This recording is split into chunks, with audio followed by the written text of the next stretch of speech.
আমি অনুপ্রক্ষিত আর আপনারা আছেন নিউজ 7 দিন বাংলায়। আজকে আমরা এসেছি একটি ছবির শুটিং লোকেশনে।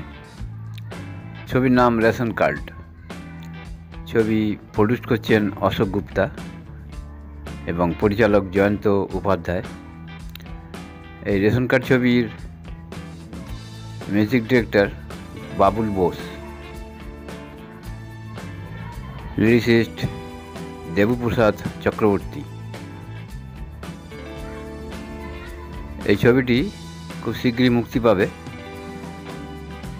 খুবই সামাজিক একটা ছবি। খুব শীঘ্রই এই ছবি মুক্তি পাবে। আশা করব দর্শকদের ভালো লাগবে এই ছবি। দেখবেন রেশন কার্ড। প্রতিবেদন নিউজ 7 দিন বাংলা।